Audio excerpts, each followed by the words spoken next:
Now the troubled city of Melbourne. Now and catch up with the Liberal member for Goldstein, Tim Wilson. Thanks for joining us, Tim. Good to catch up with you again. I want to talk to you about the book that you've published this week, but first up, tell us your assessment of this aged care debate. Obviously, there are problems in Victorian aged care facilities. Whether it's state, federal or private authorities, this is an abrogation of responsibility, because we all knew from the outset that this was going to be the epicentre. These were the most vulnerable institutions in the country. That's absolutely right, and we have known all along that there have been measures that are necessary to make sure we can protect aged care, those people living in aged care, and a lot of the responsibility rightly sits on the aged care providers in making sure they're taking appropriate action, appropriate measures. That's why the federal government has been providing necessary PPE for months now, since March, to providers who need assistance and support. And since, as the situation has escalated, since the start of the week, the federal government has provided AUSMAT support directly. They're kind of like the SAS of the health community, to support aged care in Victoria, to make sure that the Commonwealth is doing everything it can to support the states in their task. Given the history of the Black Lives Matter marches previously, there was a march in Melbourne. We know some infected persons were there. Everybody was sort of angry at those people flouting the law, the lack of police response. Is it disappointing to see in Sydney today there are still people looking to ignore the court's rulings, ignore the social distancing advice? Extremely disappointing and selfish, Chris. The reality is the Black Lives Matter protests in Victoria went ahead and I think set a tone within the community because of the state government's failure to confront them and to make it clear that there were very serious public health consequences had they gone ahead, that's led to a relaxation across the whole community. And frankly, the selfishness of those people, not to take anything away from the issue, nobody's taking that away, from those people in Sydney who decide that they're above the law, that their issue matters more than the public health of the entire Australian community, is frankly disgraceful. Now let's talk about your book, because I think there's a link here to the pandemic policies that we need to discuss. Your book out this week, The New Social Contract. You say in the book that you need to renew the Liberal vision in every generation, effectively.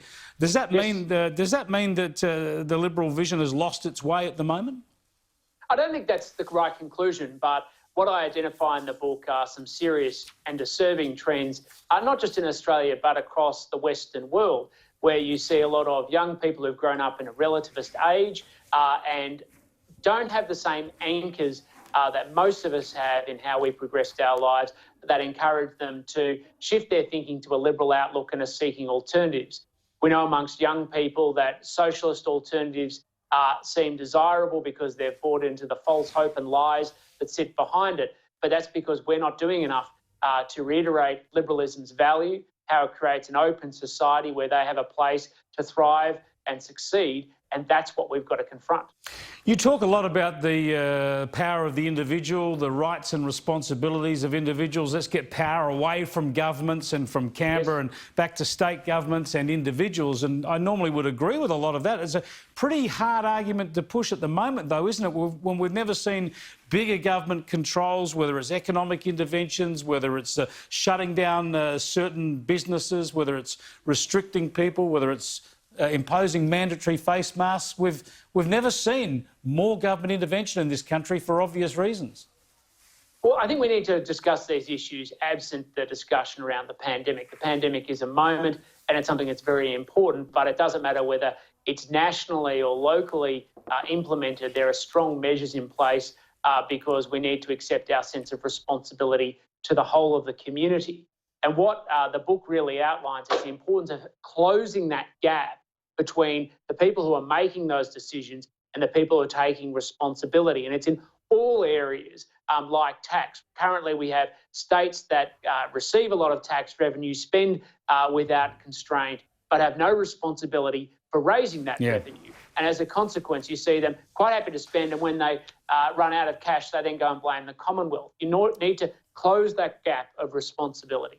We could talk all night about vertical fiscal imbalance, but I avoided using that term because I think it's one that turns people off. It does turn them off, but you've explained it beautifully. Look, and one issue I just wanted to hear from you quickly on in your book, because I think it's central, and I think a lot of people agree with this, and that is fundamental to all this is encouraging home ownership.